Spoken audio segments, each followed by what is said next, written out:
Friends world TV industries radio Bollywood beats पे आप सबका स्वागत। मैं अपना बोलू तिवारी और आज हमारे साथ ऑस्ट्रेलिया की धरती पे गीता मनीष जी स्वामी ज्ञानानंद जी महाराज जी आए हैं।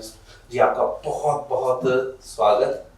स्पेशली हम कहेंगे कि ऑस्ट्रेलिया की धरती आपके आने पे बहुत पावन हुई।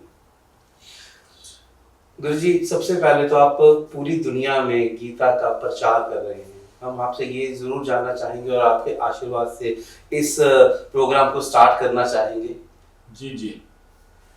स्वामी जी, सबसे पहले तो ये बताएं, आपने कब इसका स्टार्ट किया प्रचार करना? आपकी जिंदगी की इस कड़ी की स्टार्टिंग कहाँ से हुई? वैसे तो ये प्रारंभ हुआ जब हम अपनी पोस्ट ग्रेजुएशन कंप्लीट हुई 78 में गुरुजी की शरण में। अपने पूज्य गुरुदेव हरियाणा में ही भगवद गीता का ही उनका अध्ययन चिंतन रहा, तो वहीं से हमें भगवद गीता की प्रेरणा मिली। उसके पश्चात कुछ समय अध्ययन चिंतन साधना और फिर ये जो प्रचार का क्रम प्रारंभ हुआ ये 87 से प्रारंभ हुआ और उसके बाद से लेके लगभग लगातार भगवद गीता को साथ लेके युवाओं के लिए गीता कॉलेज में यूनिवर्सिटीज में अलग अलग फील्ड में अलग अलग देशों में गीता कैसे आज के समय में प्रासंगिक हो सकती है, कैसे आज की समस्याओं का समाधान बन सकती है गीता, ऐसे प्रैक्टिकल एस्पेक्ट्स गीता के लेके आगे चर्चा प्रचार प्रारंभ। गुरुजी, किस तरीके से आज के ज़माने में इतनी एंजाइटी है, कितना स्ट्रेस है, आप गीता को उससे कैसे जोड़ते हैं? असल में जब गीता का उपदेश हुआ था लगभग 5100 से ज्यादा साल हो गए जब गीता उपदेश हुआ था। उस समय भी एंजाइटी का वातावरण था, स्ट्रेस का वातावरण था, उस समय भी एक स्ट्रगल्स का वातावरण था जिसमें अर्जुन स्ट्रेस और डिप्रेस स्टेज में था। तो उसमें भगवान कृष्ण ने गीता उपदेश दे के अर्जुन के स्ट्रेस को दूर किया था। अर्जुन जो अपनी ड्यूटी से अलग हो रहा था तो अर्जुन को अर्जुन की ड्यूटी पर लगाया था और आज हमें लगता है कि आज तक तो एक अर्जुन था। अब अर्जुन की वो जो मेंटल डिसीज है, आज तो पूरे विश्व में आप देखते हैं मेंटल हेल्थ प्रॉब्लम बना हुआ है। पूरे विश्व में आप देखते हैं छोटे छोटे बच्चों में टेंशन रेट बढ़ रहा है, यहाँ तक कि सुसाइडल रेट बढ़ रहे हैं। और आप देखिए पूरे वर्ल्ड में पूरी सोसाइटी में कहीं ना कहीं क्या अराजकता की पनपती दिख रही है। तो गीता बिल्कुल एक प्रैक्टिकल लॉजिकल और यूनिवर्सल सॉल्यूशन है फॉर ऑल दिस प्रॉब्लम्स। गुरुजी, आजकल ये देखा गया है कि एक एंगर प्रॉब्लम और ईगो प्रॉब्लम ये बहुत आज के युवा हो चाहे कोई भी हो उसको ये प्रॉब्लम रहती है। उसको आप किस तरीके से सबको बताना चाहेंगे? असल में जो जी आपने पूछा, प्रॉब्लम का जो रूट है वो ईगो ही है। जब इंसान दूसरे को कुछ नहीं समझता, जब कोई भी बच्चा हो बड़ा हो, मान लो बच्चे हैं, अगर माता पिता के आगे उनको ये लगने लगेगा कि हम मॉडर्न एज के हम ज़्यादा समझदार हैं तो ये उनकी ईगो है। अब वो क्या होता है कि जहाँ ईगो हार्ट होती है, क्योंकि हर चीज़ तो आप ये नहीं कह सकते ना कि सारी बातें आपकी ही मानी जाएंगी, आपके अनुसार ही होगी। तो जहां मेरे अनुसार कुछ नहीं होगा वहीं मेरी ईगो कहीं ना कहीं या टेंशन में या इरिटेशन में या एंगर में या फिर धीरे धीरे एग्रेशन में जी वहां तक बढ़ जाती है। तो मूल कारण ईगो है। तब भी अगर आप देखेंगे, जैसे हमने तब का उदाहरण अर्जुन का दिया, तब आप दुर्योधन को देखें। जी दुर्योधन की जो मेन प्रॉब्लम थी वो उसकी ईगो ही थी। और पूरे महाभारत युद्ध का जो रूट कॉज था, मुख्य कारण था, वो दुर्योधन की ईगो थी। दुर्योधन की ईगो जब बहुत बढ़ जाती थी, ना उसको ये तमीज रहती थी माता पिता के साथ कैसे बात, गुरु के साथ कैसे, भगवान कृष्ण के सामने आके अपनी ईगो। तो जहाँ ईगो होगी वहीं स्ट्रेस भी बढ़ते हैं, वहीं फिर ये इरिटेशन, कहीं ना कहीं एंगर और एग्रेशन बनती है। इसलिए गीता में समाधान ये है, परस्परम भावयंता, केवल अपना ही सम्मान नहीं, दूसरे के सम्मान में अपना सम्मान समझो, दूसरे को सुख देने में अपना सुख समझो, दूसरे के भाव का सम्मान करोगे तो सम्मान कई गुना लौट के आएगा आपके पास। गुरु जी, आपने योगा का और कर्मा का आज के काम काज को के बीच में आपने उसको जोड़ दिया, तो किस तरीके से ये काम करता है? देखो, गीता है ही इसीलिए।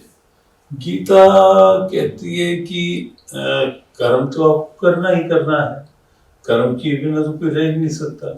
और गीता को प्रमाद, आलस्य, निष्क्रियता ये बिल्कुल स्वीकार नहीं है। गीता कहती है फिजिकली एक्टिव होके रहो, मेंटली अलर्ट होके रहो और इंटेलेक्चुअली अवेयरनेस बना के रहो। ये आज की युवाओं के लिए ये 3 A बहुत महत्वपूर्ण है। फिजिकली गीता का कर्म योग जो है वो फिजिकली एक्टिव होके रहने के लिए है। गीता का भक्ति योग जो है वो मेंटली अलर्ट होके रहने के लिए है। और गीता का ज्ञान योग जो है वो इंटेलेक्चुअल अवेयरनेस जो है, बौद्धिक जागरूकता, विवेक जागता रहे। और जागरूकता क्या है कि क्या करना है, क्या नहीं करना है, क्या अच्छा है, क्या बुरा है, उसे पहचान जीवन में बनी रहे। तो यही गीता का योग है। और इसीलिए हमने कहा कि गीता का योग तो बिल्कुल एक व्यवहारिक प्रयोग है, प्रैक्टिकल एक्सपीरियंस है। तो उसको उस रूप में आप लो तो आपका जीवन निश्चित रूप से आनंद से भर उठेगा।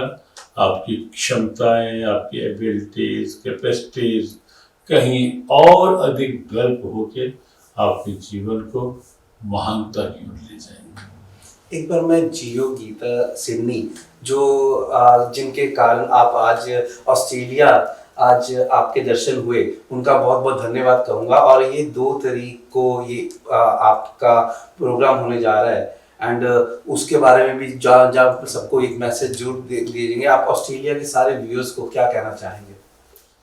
हाँ, यहाँ वैसे तो ऑस्ट्रेलिया लगभग 8 दिन का प्रवास रहा, जिसमें 2 दिन अपने पर्थ के थे, 3 दिन मेलबर्न के थे और 4 दिन लगभग यहाँ सिडनी के हैं।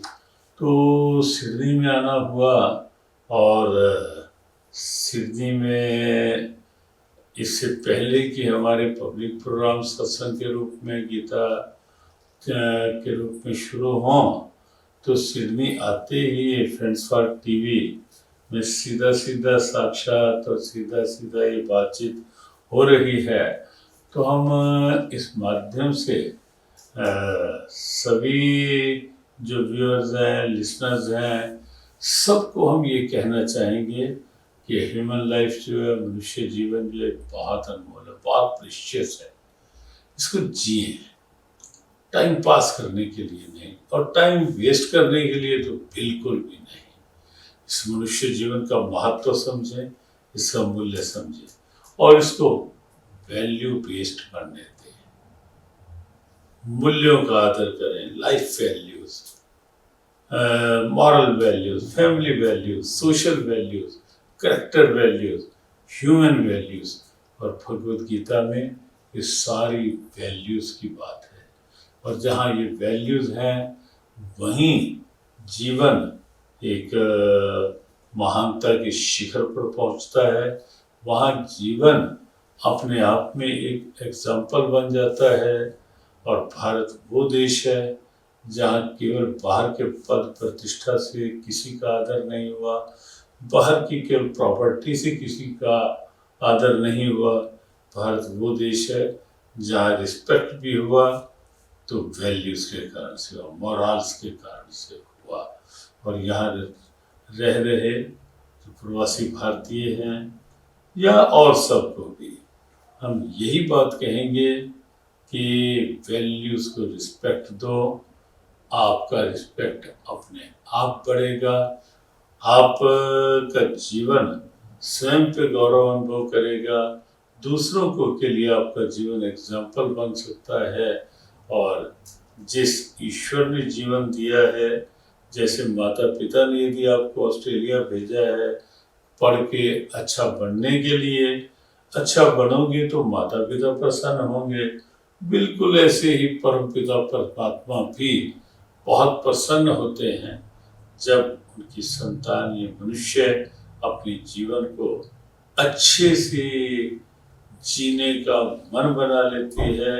और गीता बिना किसी मजहब, बिना किसी रिलीजन, जात पात की बाउंड्रीज के, बिना किसी कलर कास्ट क्रीड की बाउंड्रीज के, गीता अच्छा इंसान बनने की प्रेरणा है। आओ अच्छा बने और अच्छी प्रेरणा समाज को दें।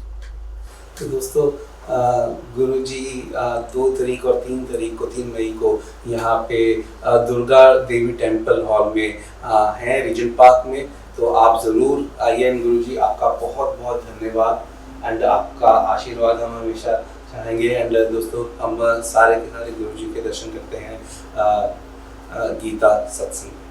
नमस्कार। जय श्री कृष्ण। सबको शुभकामना, बेस्ट विशेष।